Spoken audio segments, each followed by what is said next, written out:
Dahil sundan na natin ang tanong. Sundan na natin Sabi na. agad. Saan? Saan ang unang gig mo? Ayan. Unang gig ko? Ano siya? Like, from studying mathematics in college to being a musician. Backstory. Bigyan mo kami ng backstory. Oo, Sige. interested kami Yung doon. pinakauna kong gig na naalala ko na ako lang talaga is gig siya, parang, alam niyo sa mga food park, yung mga nagsasession. Yun ako, ganyan ako dati. 3 hours at a time. Yung mga nagbabasking, Oo, ganyan. Oo. Tapos yung magsusulat ka ng request mo sa tissue, bigyan mo ng 50, ganyan. may tip. Ganon, yun. Baka pwede mong ikwento kung saan mismo. Ako ang pangalan niya Wood Park, sa Marikina siya dati. Sarado na kasi siya ngayon. Okay. Pero siya, mga 2019, 2018, doon ako nagsimula. So, nung college ako, nung high school kasi, meron akong banda, sumasali kami sa Battle of the Bands, ganyan. So, saya namin, enjoy lang. Pero nung college, hiwa-hiwalay na kami ng school. Ako parang, gusto ko pa rin ituloy yung music. Kahit na hobby-hobby lang, patugtog-tugtog lang. So, tumutugtog ako sa mga open mic, sa mga food park, sa mga busking. Yun yung yun yung naging after school. Yan, may dala akong gitara. Tapos yung gitara ko pa, ang tawag doon, mga travel size guitars. Mas maliit siya sa ganitong gitara. Pero, mas magaan siya. Tapos so, nadadala ko siya sa mga jeep, ganyan, sa mga tricycle, sa mga angkas. Ganon. So, doon sa nung time na yun, palipat-lipat lang ako ng mga gig. So, yun yung pinakauna ko. Naka-book ako ng regular na feeling ko every Thursday ata yun. Every Thursday, tumutugtog ako sa food park na yun.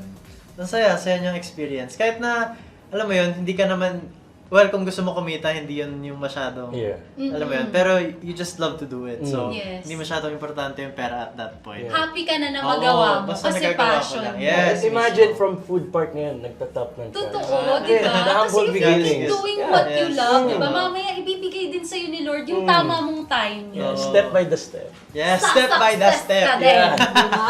Pero bilang math major, di ba? Yeah. Na-apply mo ba ang math principle sa pagsusulat ng kanta?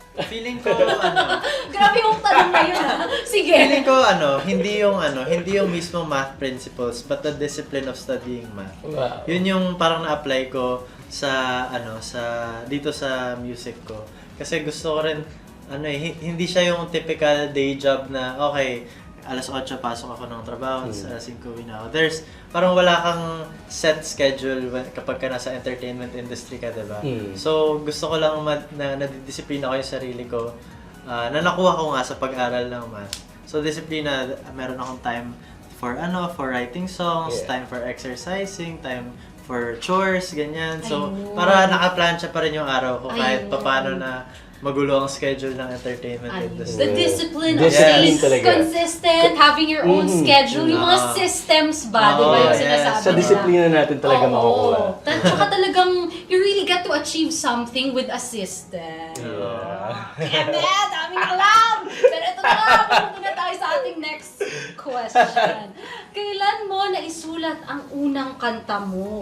O natatandaan mo pa ba, Ami? Ilan ba yung songs na in total, yung including yung mga hindi mo na-release, ganyan? Siguro hindi ako sobrang dami magsulat pero parang ma-focus kasi ako sa isang kanta kapag So gusto ko, gusto ko medyo perfecto. So feeling ko feeling ko wala pang wala pang 50, ganun.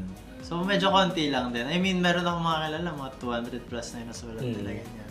So ako yung first ever song na nasulat ko, na-release ko siya actually. Nasa Spotify ko siya. Ang title niya, You Make It Right. And lang siya, Pakinggan natin. nirecord ko lang siya sa sala namin, gano'n.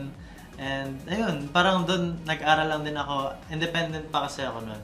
So wala pa ako record label. Inaaral ko kung paano ba mag-release ng kanta sa Spotify, ganyan. Paano ko ba siya ipapadistribute, yung nasa lahat na siya ng streaming platforms. Grabe na aral mo. Kasi ang maganda nun, noong 2020, nung start talaga ng pandemic. So, yun yung time na wala akong school, wala talaga akong ginagawa. So, might as well, at least nagamit ko siya into yung productive. Yes. Productive naman. Actually, ang daming nabagong buhay ng pandemic. Diba? Oo. Nagawa na coffee. Yeah, mga pivoting moment na nangyari yan sa pandemic. Eh. Totoo Oo, yan. diba? At dahil dyan, Amiel, syempre, hindi ka makakalagpas. Magpapasample ka ng iyong first song. Ayan, sige. Sige, Talagang pakinggan sinulit natin namin yan. ang pagbisita gusto ko niya. yan. So ito, bigyan ko na ng context tong song na to. So itong kanta na to, parang nilagyan ko siya ng maraming mga cheesy lines. Kasi parang ang mismong message na inaano ko dito, di bali lang mag-cringe ang ibang tao, basta tayong dalawa, nag-iintindihan tayo at nagmamahal. Di ba? Ganun. So ito Love sample talaga, ng no? isang line. Okay. Okay, game. If I were a bird, you'd be the wings you make me fly. If I were a boat, then you'd be the sea, you'd keep me afloat. If I were the sky, you'd be the moon, the stars shining bright. Yun. Grabe naman! So, mga ganun lang. Puro siya mga ganun Parang lang. kailangan din Diba, mag-top sa guys? chart nito eh. Ayun, baka naman, no? Para siya Never mga too late. pick-up lines na social. Baka, diba? Diba?